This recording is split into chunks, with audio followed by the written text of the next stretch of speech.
जो अंधकार से प्रकाश की ओर ले जाए वही गुरु है। जो अंधकार से प्रकाश की ओर ले जाए वही तो गुरु है।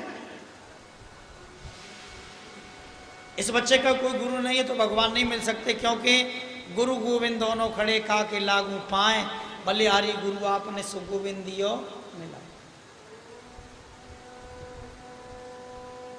गुरु शिष्य का नाता बहुत बड़ा नाता है।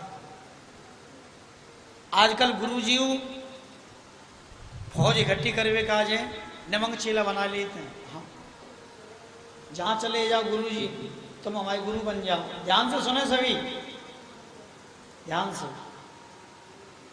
क्या देखा है गुरु जी का आपने? गुरु जी दीक्षा देते। एक गुरु जी के पास में 3 चेला गए। सुनो अब, और नाता बताऊंगा कि गुरु और चेला का नाता क्या है। वैसे कहते हैं गुरु ब्रह्मा गुरु विष्णु गुरुदेव महेश्वरा गुरु साक्षात पार ब्रह्मा तस्मै श्री गुरुवे। गुरु जी के पास गए 3 चेला। गुरु जी तुम हमारे गुरु जी बन जाओ। ठीक है बने। गुरु जी ने चेलाओं की परीक्षा लेवे को 3 सेव दे दिए तीनों को।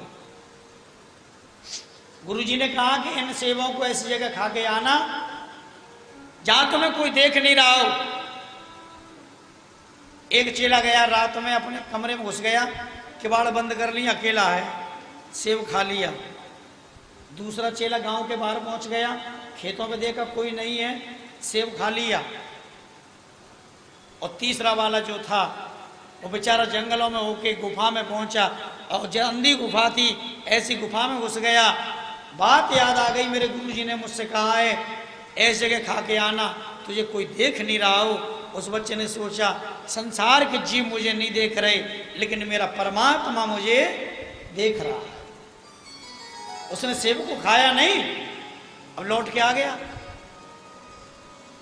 जैसे लौट के आ गया, गुरुजी ने चेला से पूछी सेब खा लिया? हाँ। कहा देखो नहीं? चेला बोला देख कैसे लेगो, मैंने तो घर की किवाड़ बंद कर ली गुरुजी, वहां खाओ। अच्छा, तुमने कहाँ खाया? मैं खेतों में चला गया। और बेटा तुम? कि गुरुजी मैंने नहीं खाया। कि क्यों? कि मैं खेतों में होकर जंगल में पहुंच गया, गुफा भी देखी, जैसे मेरे मन में आई आपने कही थी कोई देख नहीं रहा हो, मैंने सोचा संसार के जीव मुझे नहीं देख रहे हैं, लेकिन मेरा परमात्मा मुझे देख रहा है, इसीलिए मैंने सेब नहीं खाया, ये लो।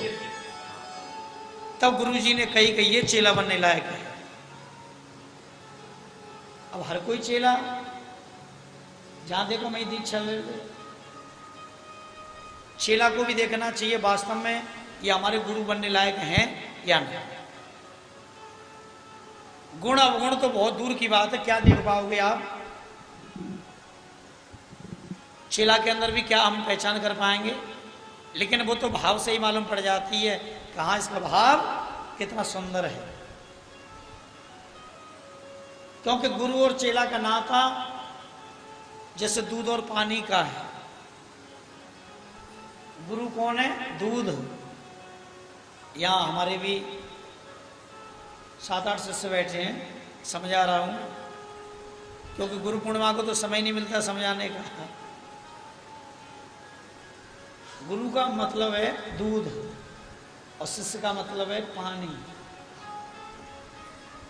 पानी को दूध में मिला दो तो सब दूध बन जाएगा, बनेगा कि नहीं भाई? पानी को दूध में मिला दिया जाए तो वो दूध बनेगा। गुरु भी चाहता है कि शिष्य मेरा आगे बढ़े, शिष्य भी मेरा आगे बढ़े और मेरे नाम को रोशन करे। फिर उसे चूल्हे पे या गैस पे गरम करो दूध को, ध्यान दो, तो पानी जलता है उसमें। क्योंकि जितना तप करेंगे उतनी अग्नि शरीर में तपेगी, पानी जलता है। पानी जब खत्म हो जाता है, जलते जलते पानी, दूध का नंबर जैसे आने लगता है ना गुरुजी का, इतनी देर में गुरुजी उफान लेते हैं चेला को बचाने के लिए, और इतना उफनते हैं, उफन करके अग्नि पे गिर जाते हैं और अग्नि को बुझा देते हैं। दूध के पड़ते अग्नि बुझ जाती है,